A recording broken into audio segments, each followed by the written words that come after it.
Corona എന്ന പകർച്ചവ്യാധിയുടെ ഈ അവസരത്തിൽ ഒറ്റപ്പെടലിൻ്റെയും ഏകാന്തതയുടെയുമൊക്കെ നടുവിൽ ദൈവത്തിൽ എപ്രകാരം പൂർണ്ണമായും ആശ്രയിച്ചുകൊണ്ട് ദൈവത്തിൻ്റെ പദ്ധതി എന്താണെന്ന് എപ്രകാരം തിരിച്ചറിയാമെന്ന് നമ്മൾ ധ്യാനിക്കുകയായിരുന്നു.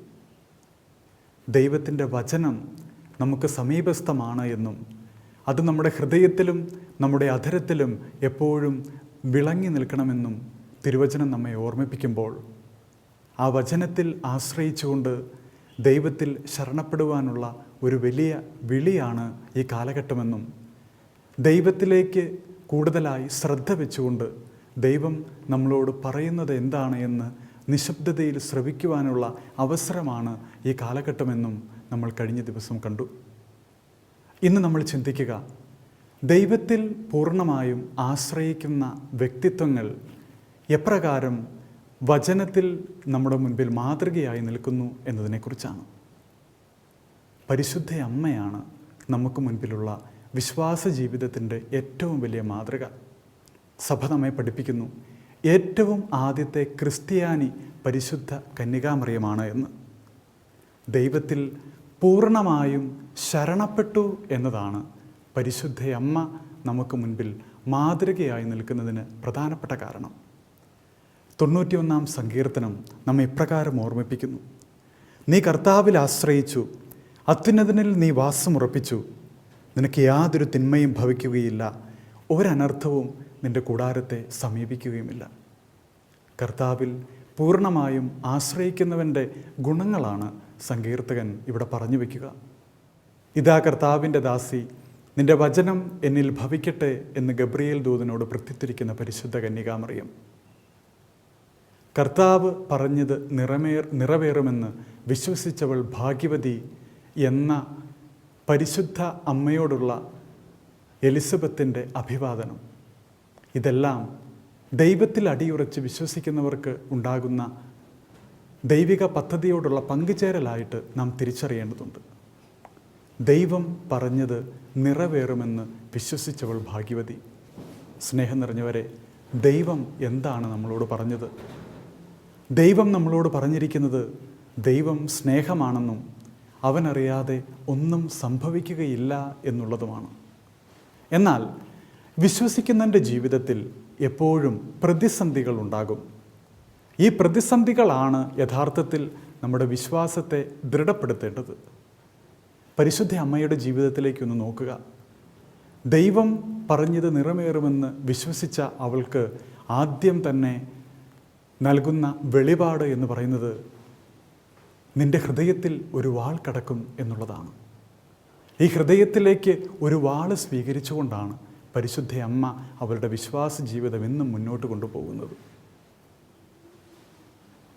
പുത്രന് ദൈവം തമ്പുരാന് ജന്മം കൊടുക്കുവാൻ കാലിത്തൊഴുത്തിലേക്ക് യാത്രയാകേണ്ടി വരുന്ന പരിശുദ്ധ അമ്മ, പുത്രൻ തമ്പുരാന് ജന്മം നൽകിയതിന് ശേഷം ഒരു രക്ഷപ്പെടലിൻ്റെ ഓട്ടപ്പാച്ചിൽ നടത്തേണ്ടി വരുന്ന പരിശുദ്ധ അമ്മ, തുടർന്നങ്ങോട്ട് തൻ്റെ ദിവ്യകുമാരനെ 12-ാമത്തെ വയസ്സിൽ കാണാതാകുമ്പോൾ നിങ്ങൾ എന്തിന് എന്നെ അന്വേഷിച്ചു, ഞാൻ എൻ്റെ പിതാവിൻ്റെ കാര്യത്തിൽ വ്യാപൃതനായിരിക്കേണ്ടതല്ലേ എന്ന് അമ്മയോട് ചോദിക്കുമ്പോൾ ആ അമ്മ ഇതെല്ലാം നിശബ്ദയായി സഹിക്കുകയാണ്.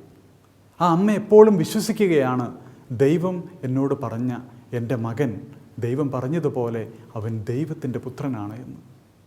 പരസ്യ ജീവിതത്തിൻ്റെ കാലഘട്ടത്തിൽ പരിശുദ്ധ അമ്മ സ്വയം ദൈവത്തിന് തൻ്റെ പുത്രനെ ലോകത്തിന് നൽകിക്കൊണ്ട് സ്വന്തം ഭവനത്തിലേക്ക് ഒതുങ്ങിക്കൂടുന്നു.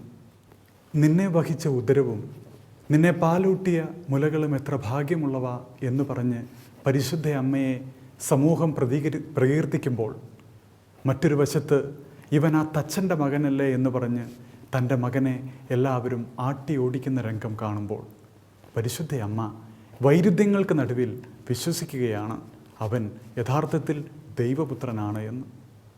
പിന്നീട് അവിടെ നിന്ന് അങ്ങോട്ട് കാൽവരിയിലെ അതിതീവ്രമായ വേദനയുടെ യാത്രയിൽ ആ പരിശുദ്ധ അമ്മ തൻ്റെ മകൻ്റെ പിന്നാലെയുണ്ട്.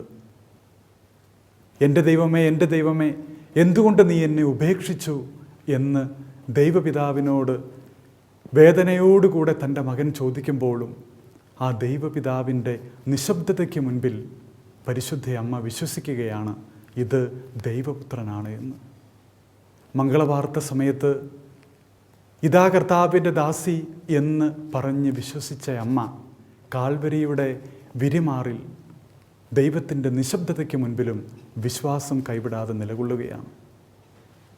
സ്നേഹം നിറഞ്ഞവരെ, പരിശുദ്ധ അമ്മ നമുക്ക് മുൻപിൽ നൽകുന്ന മാതൃക നിരന്തരം നമ്മുടെ ജീവിതത്തിലേക്ക് പ്രതിസന്ധികൾ കടന്നു വരുമ്പോഴും തളരാതെ വിശ്വാസത്തിൽ അടിയുറച്ച് നിൽക്കുക എന്നുള്ളതാണ്.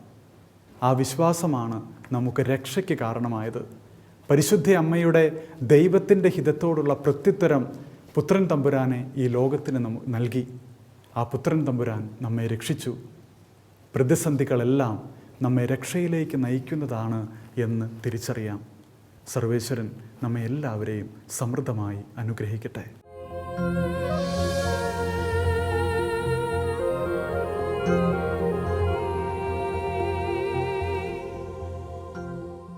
കാരുണ്യവാനും അനുഗ്രഹസമ്പന്നനുമായ നല്ല ദൈവമേ, അങ്ങയുടെ രക്ഷാകരമായ സാന്നിധ്യത്തെ ഞങ്ങൾ ഈ നിമിഷം അനുസ്മരിക്കുന്നു.